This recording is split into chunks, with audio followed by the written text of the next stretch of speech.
Aleluia. Obrigado, pastor Márcio. Graça e paz, igreja. Amém? Amém? Amém.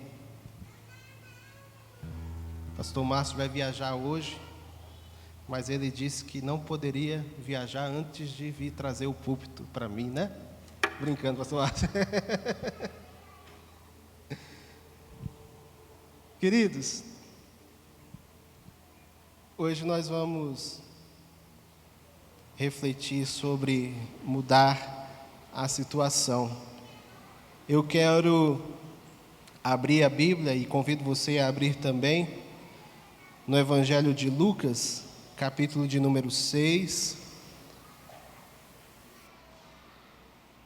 do verso 6 até o 11.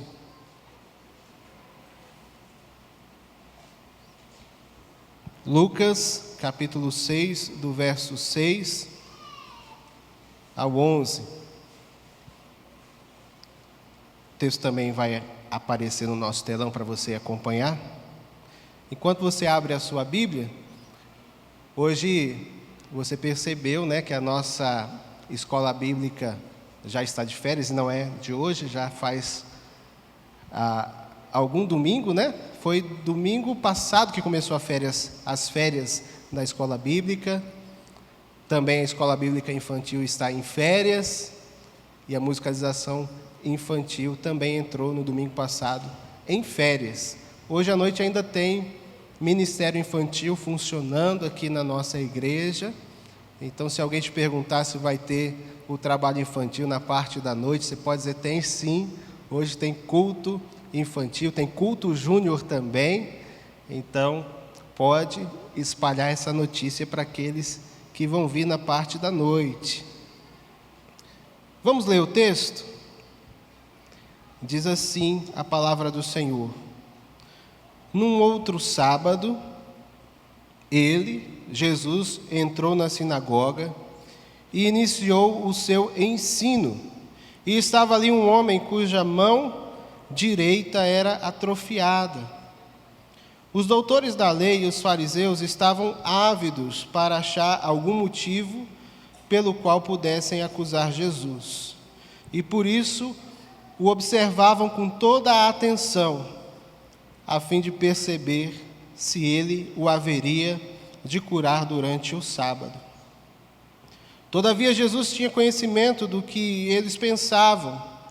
Mesmo assim pediu ao homem da mão atrofiada: levanta-te, vem à frente, e permanece em pé aqui no meio. E o homem se levantou e atendeu a ele. Jesus então dirigiu-se a ele, dizendo: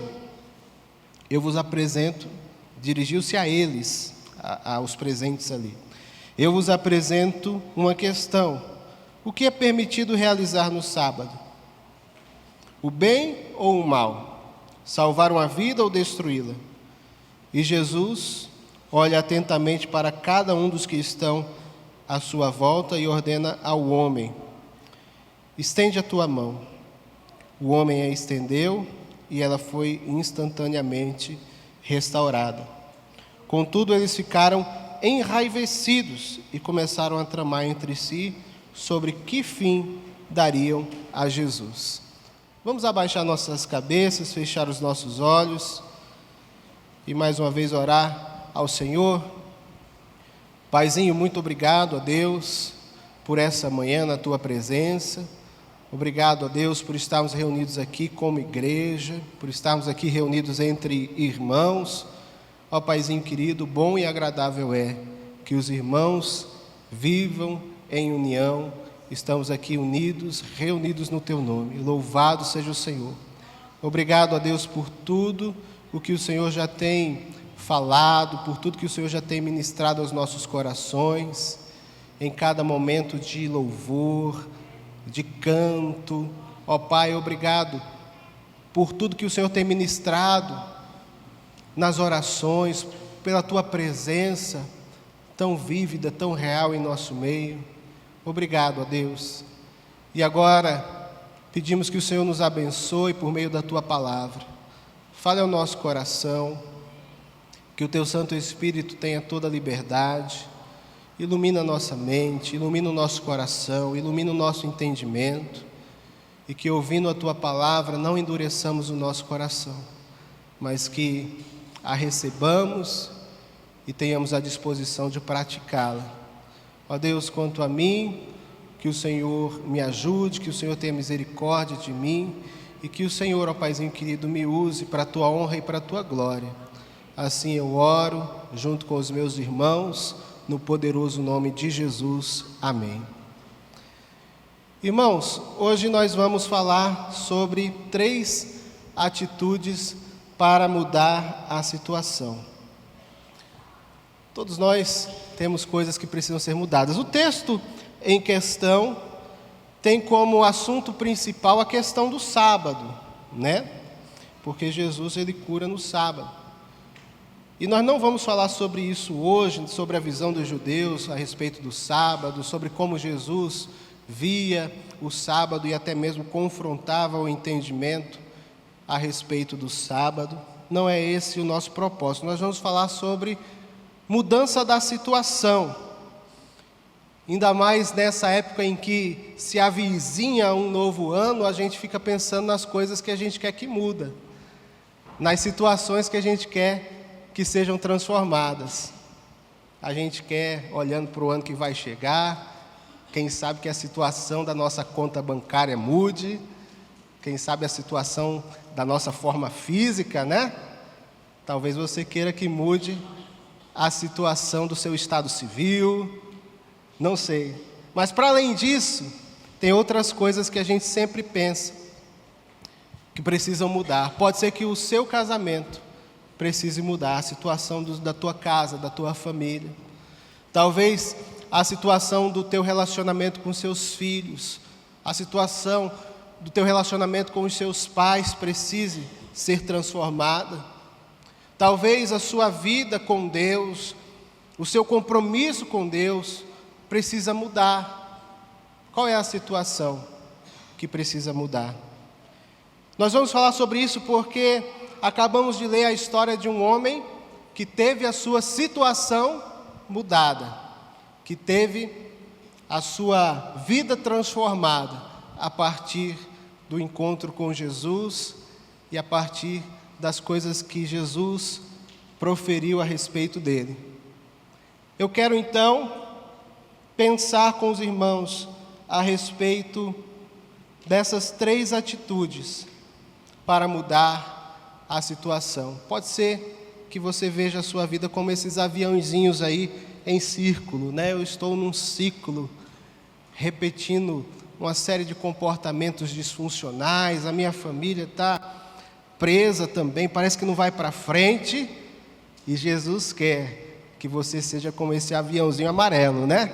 Que rompe o ciclo e segue adiante, que muda, que é transformado e que vive aquilo que Deus tem para a sua vida.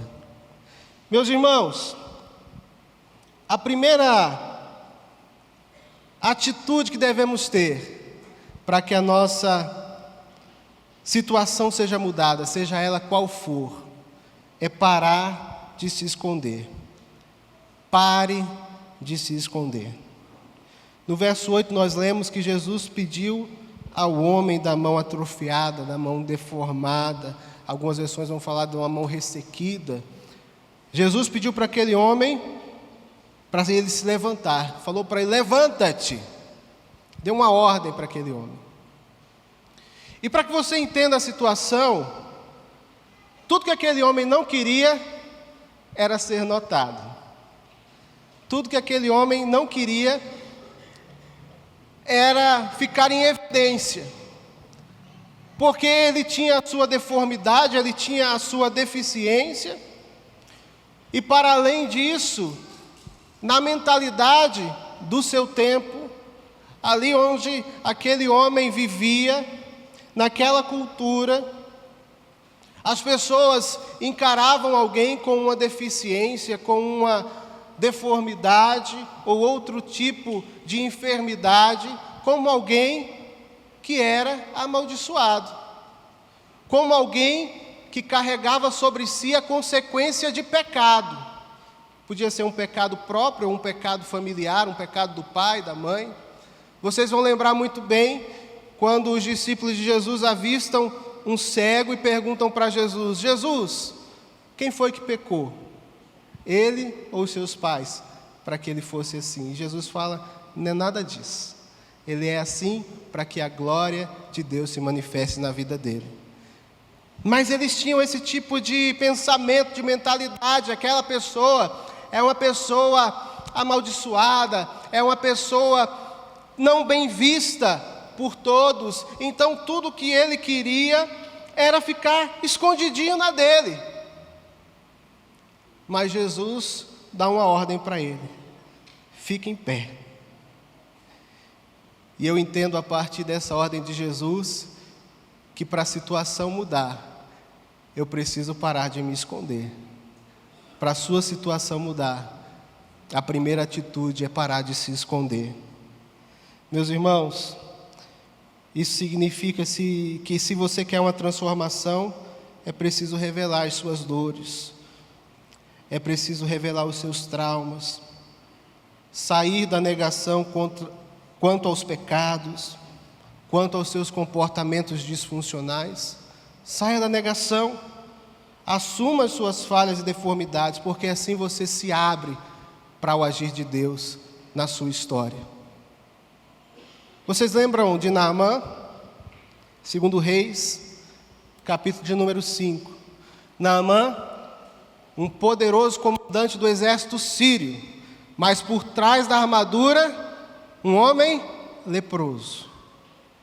E é muito interessante você perceber o método que Deus escolhe para curar aquele homem. O método que Deus escolhe para curar aquele homem vai até a porta da casa de Eliseu, porque tinha uma serva na sua casa que falou de um profeta em Israel, e aquele homem vai até a porta da casa de Eliseu, e Eliseu não recebe aquele homem, manda um mensageiro, e o mensageiro diz o seguinte: olha, o profeta disse que Deus está mandando você ir no Rio Jordão para mergulhar lá 7 vezes. E Naamã, ele reluta. Naamã, ele pensa: mas tem tantos rios melhores ali em Damasco, esse profeta nem saiu aqui na porta para me receber. E ele fica ali relutante, mas os servos de Naamã dizem para ele: olha, não te custa nada, paga para ver. Eu estou usando uma linguagem adaptada, não está escrito assim na Bíblia, tá? Mas os servos falaram: paga para ver, vai lá, mergulha. E Naamã falou: tá bom, eu vou. E ele foi até o Rio Jordão. Mas sabe o que ele teve que fazer antes de mergulhar? Ele teve que tirar a armadura. Ele teve que revelar, expor a sua lepra. Porque antes da situação mudar, você precisa parar de se esconder. Antes da transformação chegar, você precisa sair da negação, porque assim você se abre para o agir de Deus, na sua casa, na sua família, no seu casamento, porque só assim você consegue mudar todos esses comportamentos e falhas que você não tem conseguido vencer. Eu tenho um testemunho pessoal para contar. Muitos de vocês sabem da minha luta com a depressão. Com a graça de Deus, eu estou em equilíbrio e vencendo. Glória a Deus por isso. Mas 2022 foi um ano complicado para mim. Eu estava realmente muito desanimado, muito desmotivado, sem conseguir ter forças para realizar coisas básicas do meu dia a dia, e com uma tristeza profunda no coração. E chegou um momento naquele ano de 2022 em que eu identifico que é o momento que o pastor Márcio gosta de dizer, que é o momento em que a dor do sofrimento, ela se torna maior do que a dor da negação. Porque eu tentava transparecer para mim mesmo e para os outros que eu não precisava de ajuda, que aquilo uma hora ia passar. E eu ficava me escondendo, tentando usar minha armadura, minha máscara, sem querer expor a minha situação. Mas teve um dia que foi esse momento que a dor do sofrimento chegou a ser maior do que a dor da negação. E eu lembro que eu decidi no meu coração, hoje tem um pequeno grupo, eu estava pastoreando a Igreja Batista Transformação, filha dessa igreja, ainda não era chamada Batista Transformação, ainda era Missão Núcleo Sul.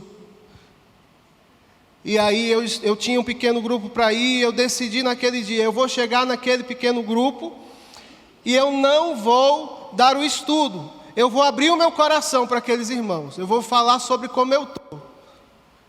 Eu vou revelar a minha dor, o meu sofrimento, a minha angústia.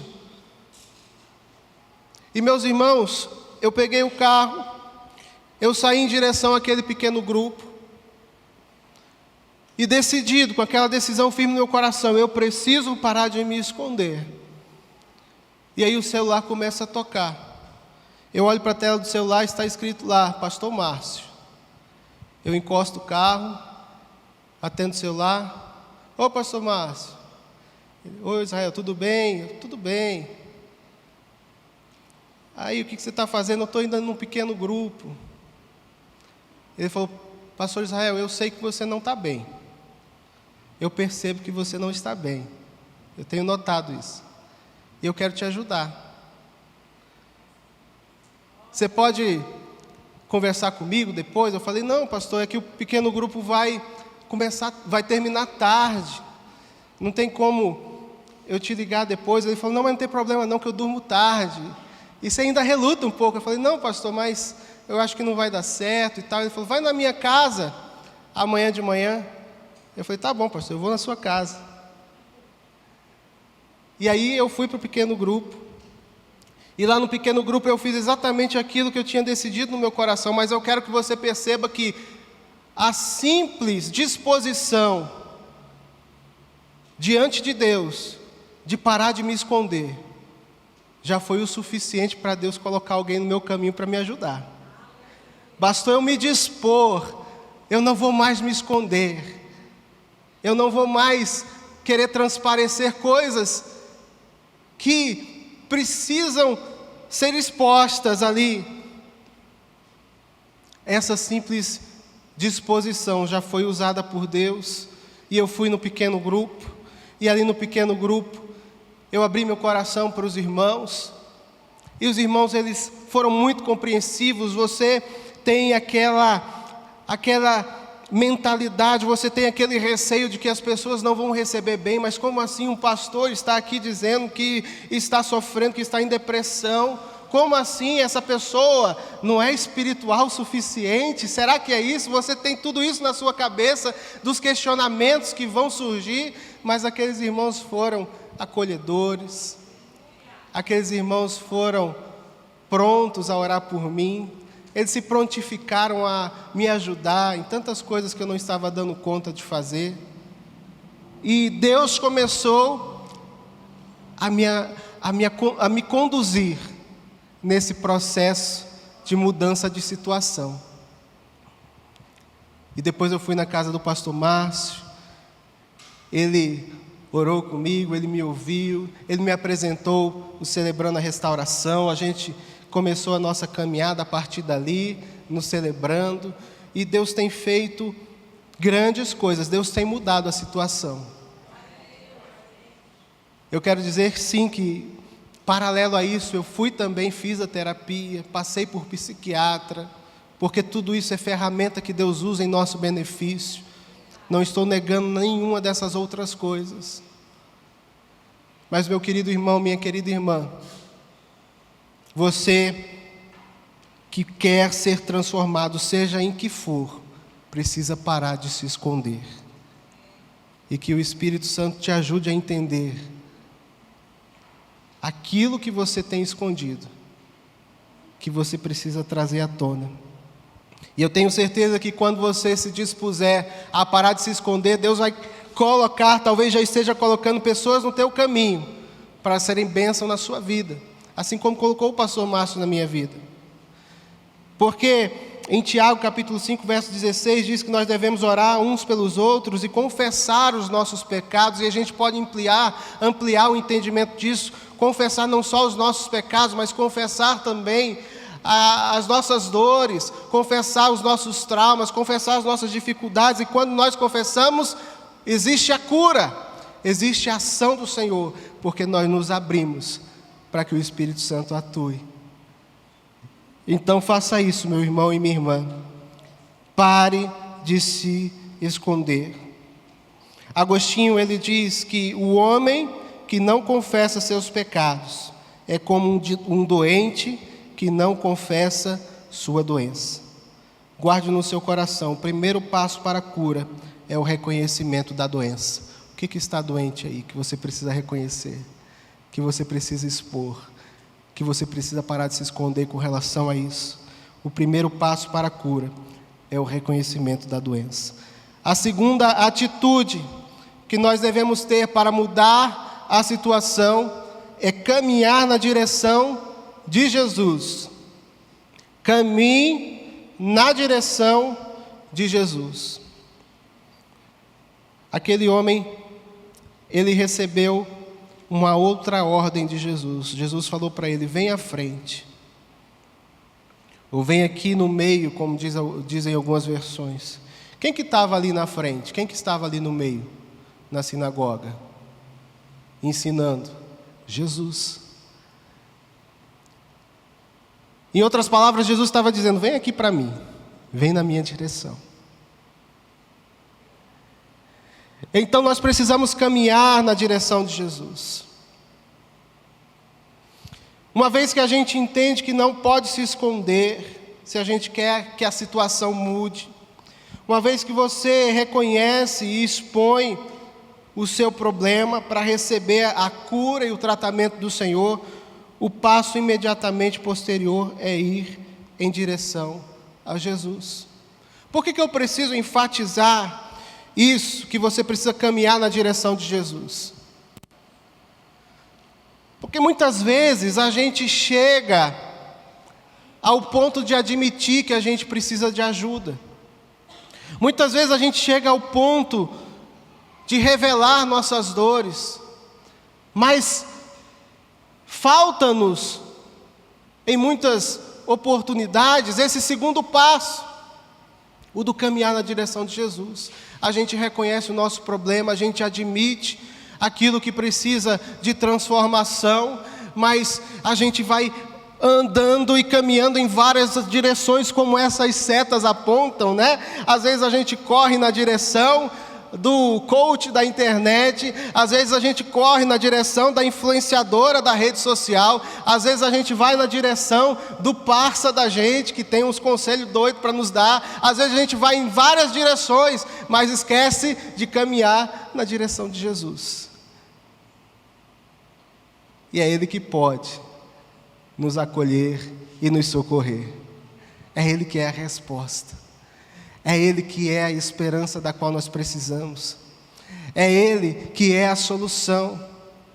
É Ele que é o poder superior que vai nos ajudar, que vai nos transformar na caminhada com Ele, andando nos princípios e valores dEle, aprendendo com Ele, nos debruçando em oração, nos inclinando para conhecer a sua palavra, os seus preceitos. A gente precisa caminhar na direção de Jesus. Aí você pensa: mas pastor, a minha vida está tão bagunçada, está tão um caos, que eu nem posso dizer que isso é vida. Mas você tem que ir para Ele, porque Ele diz: eu vim para que você tenha vida, e vida em abundância. Ele é a própria vida. Ele é aquele que por meio do Espírito Santo põe em ordem o caos. Meu querido e minha querida, é por isso que Jesus diz em Mateus 11:28, venham a mim todos os que estão cansados, sobrecarregados, e oprimidos, e eu lhes darei descanso. É dele que a gente precisa. Sem ele, nada podemos fazer, como diz João capítulo 15. Ele é quem pode nos ajudar, nos transformar. Ele é o poder superior que pode mudar a sua situação. Hebreus capítulo 4, verso 16. O texto que está colocado diante de nós diz o seguinte: aproximemo-nos do trono da graça com toda a confiança, a fim de recebermos misericórdia e encontrarmos graça que nos ajude no momento da necessidade. Aproximemo-nos do trono da graça, aproximemo-nos do trono de Jesus com toda a confiança, a fim de recebermos misericórdia e encontrarmos graça que nos ajude no momento da necessidade. Caminhe na direção de Jesus. Essa é a segunda atitude. E a terceira e última atitude que eu quero compartilhar com você nessa manhã é: faça o que Jesus manda. Jesus profere uma terceira sentença. Jesus ele dá uma terceira ordem para aquele homem. Está lá em Lucas 6, verso 10. Ele ordena ao homem: estende a tua mão. O homem a estendeu e ela foi instantaneamente restaurada. Jesus deu aquela ordem e o homem fez o que Jesus mandou. Ele estava com a mão direita deformada, ressequida, e Jesus fala para ele: estende a tua mão. E ele faz o que Jesus manda, e ele estende a mão. Ele podia, talvez, ouvir aquela ordem com muita desconfiança. Isso não vai dar certo. Que história é essa?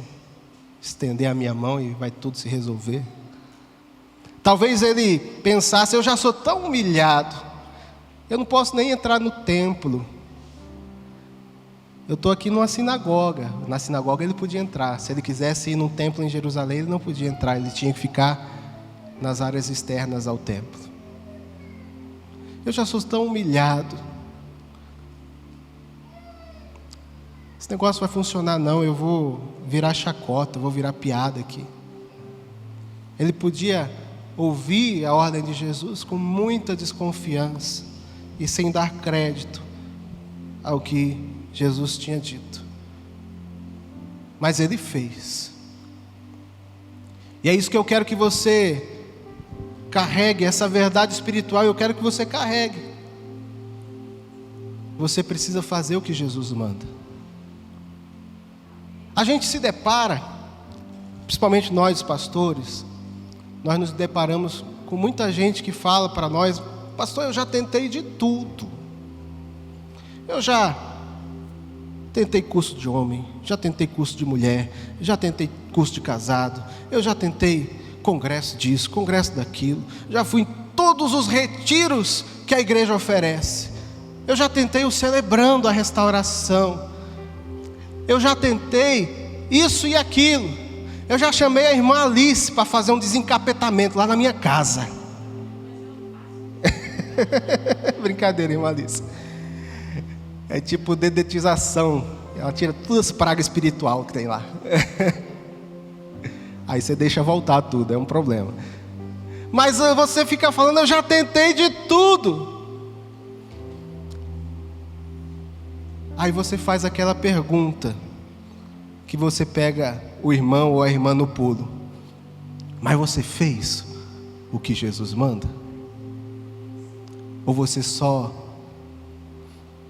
ouviu um monte de coisa, recebeu um monte de conhecimento e não fez, não colocou em prática? Grave uma coisa no seu coração: nós não mudamos pelo que nós sabemos, nós mudamos pelo que nós fazemos com o que sabemos. Se você não fizer o que Jesus manda, a situação não muda. Não muda. Não muda mesmo. Quantas mudanças será que você tem deixado de viver por resistir ao que Jesus manda? Quantas mudanças você tem deixado de viver porque você resiste ao que Jesus manda? Já pensou, minha irmã, mulher casada, será que a coisa não iria mudar? A situação da casa não iria mudar?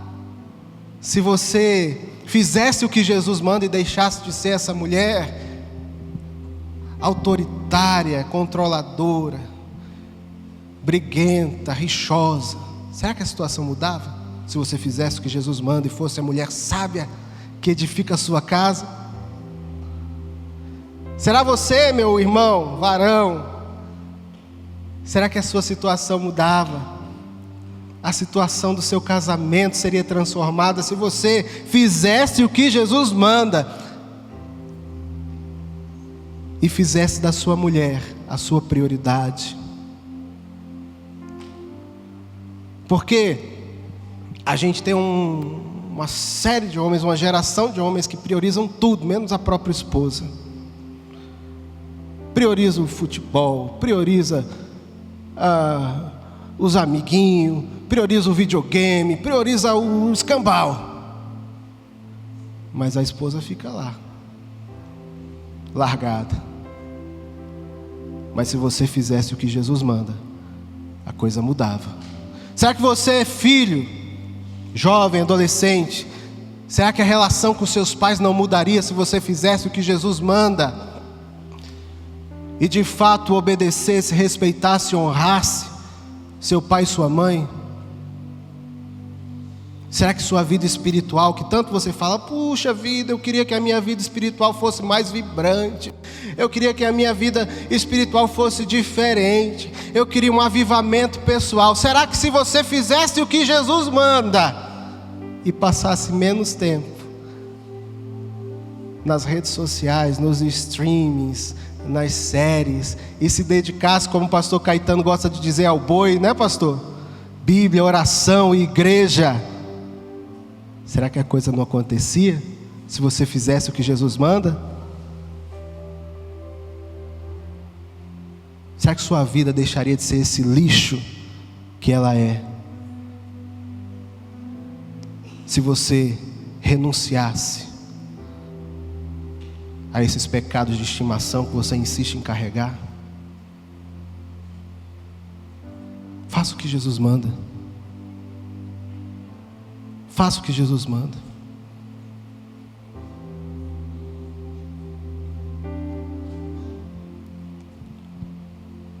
O mesmo Jesus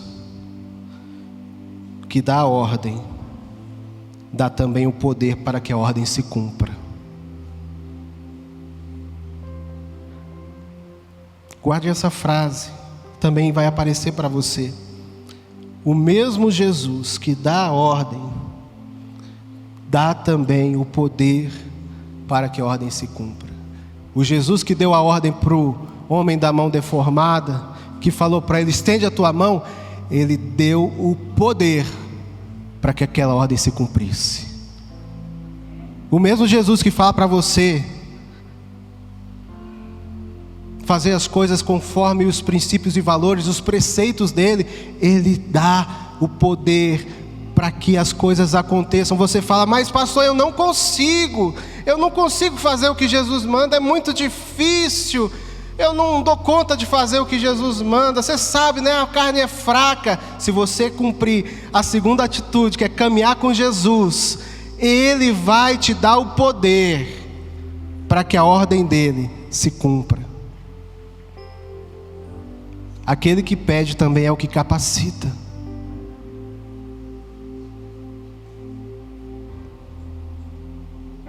A palavra do Senhor nos diz em Filipenses 2:13: pois é Deus quem produz em vocês tanto o querer, até o querer Ele produz em nós. Se você andar com Jesus, próximo dele mesmo, caminhar na direção dele, ficar pertinho dele, ele vai produzir até o querer no seu coração. Querer as coisas certas, querer o que ele quer.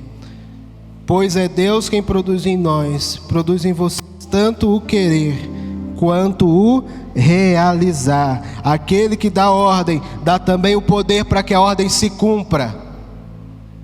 Aquele que pede, capacita para que se faça. Se ele pede para você ser um marido jóia, ele te dá a capacidade para você ser isso. Se ele pede para você ser uma mulher sábia, ele te dá uma capacidade para fazer isso. Se ele pede para você ser um filho que honra pai e mãe, ele te capacita a fazer isso.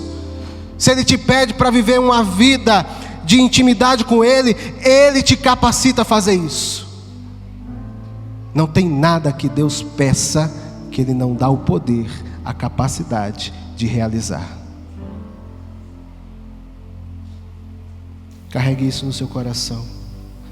Jesus é o mesmo ontem, hoje e sempre. Você também precisa de um milagre? Você também precisa de mudar a situação? Essas são as 3 atitudes. Pare de se esconder. Pare de fingir para você mesmo e para todo mundo que está tudo bem. Caminhe na direção de Jesus. Faça o que Ele manda, porque não adianta só caminhar na direção dEle se você não fizer o que Ele manda. Dessa forma, a situação vai mudar. Não é uma expectativa.